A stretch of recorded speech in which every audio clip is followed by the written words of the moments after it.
Hi, I'm Dr. Huhmann, and today we're going to talk about detecting ethical misconduct. Good employees sometimes make bad ethical choices. They may be encouraged to do whatever it takes to get the job done. But there are ways that organizations can discourage and detect ethical misconduct. Also, it's useful to have systems in place that encourage ethical behavior among employees. Further, employees must have a knowledgeable and potent resource available with whom to discuss perceived unethical practices. Creating an ethical culture is very important. Although most of us would like to place the primary responsibility for decisions with individuals, years of research points to the primacy of organizational factors in determining ethical decisions at work. Although individuals must make ethical choices, they often make these decisions in committees, group work, and through discussion with colleagues. Ethical decisions in the workplace are guided by the organization's culture and the influence of others, such as coworkers, superiors, and subordinates. In fact, more ethical misconduct is done to benefit organizational performance than to satisfy personal greed. A culture is made up of the people within it, so what kinds of questionable behaviors by superiors or peers can harm an ethical culture? Well, first of all, amoral decision-making. Second, unethical acts, behaviors, or practices. Third, the acceptance of legality as the standard of behavior. In other words, if it's not illegal, we can do it. Fourth, objectives that emphasize profits or a bottom line mentality where profits are really the thing that matters. Fifth, expectations of loyalty or conformity.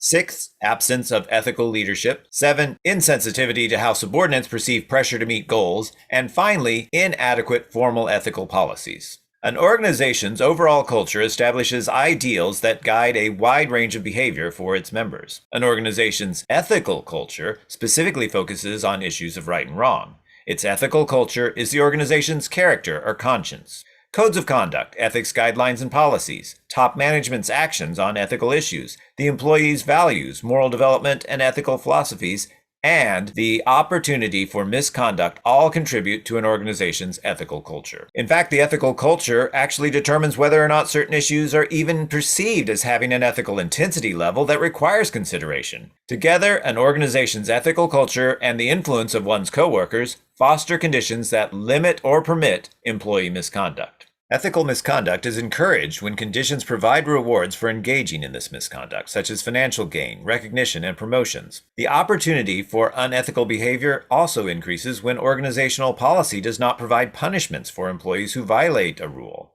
For example, the rule not to accept large gifts from clients.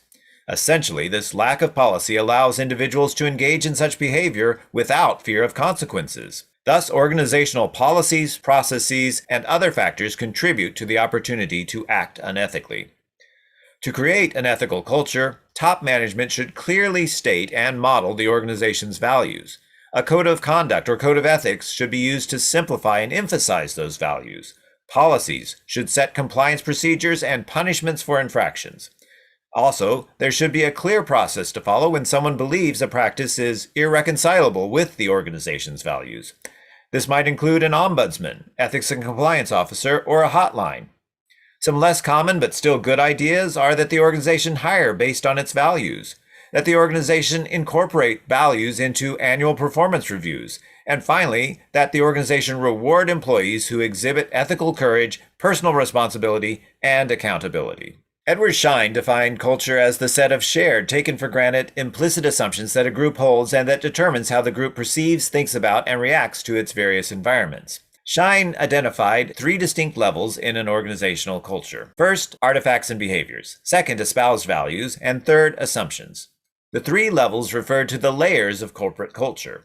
Artifacts include any tangible or verbally identifiable elements in an organization. Architecture, the dress code, furniture, office jokes, and its history all exemplify organizational artifacts. Espoused values are the organization's stated or desired cultural values. This is often a written or stated tone that the CEO or president hopes to exude throughout the office environment. Examples might be employee professionalism or a "we're one big family" mantra. Assumptions, however, are the actual values that the culture represents, not necessarily correlated to the espoused values. These assumptions are typically so well integrated in the office dynamic that they're hard to recognize from within. Schein's assumptions are sometimes called enacted values. It's just a better term. Espoused values are what you say the values are, versus enacted values are what you actually do and how the organization and its employees really behave. Alignment is as important in an organization's culture as it is in a car. If espoused and enacted values contradict, it's like having a car in neutral and pressing your foot on the accelerator, or having it in drive and pressing your foot on the brake.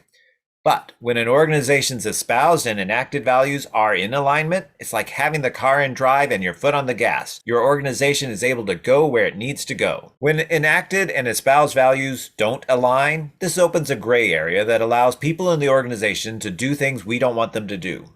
For example, a university I once worked for had all its faculty sign conflict of interest forms to show that they had no conflicts of interest and to detail all their investments and business activities in which they and their family were engaged, all of which was fine.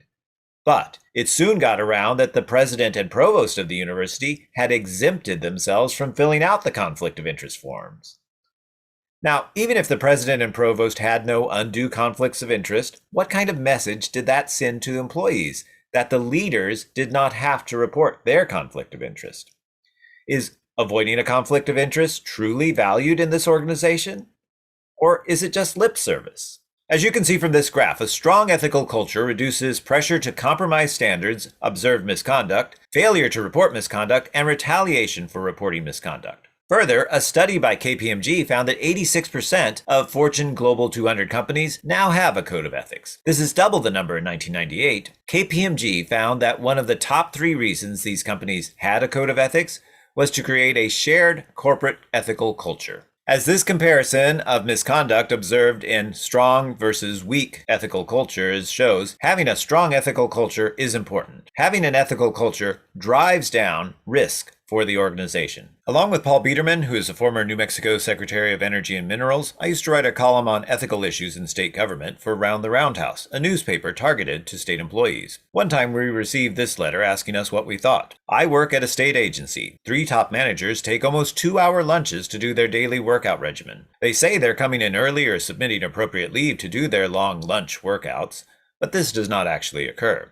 These managers give a hard time to supervised employees who want to take leave or who are 5 to 10 minutes late reporting to work in the morning or after lunch. Many of their employees know what's going on, but remain silent for fear of retaliation. Healthcare costs are reduced through physical fitness, and at one time the previous governor allowed employees to take an extra 30 minutes for physical fitness, coupled with their lunch hour.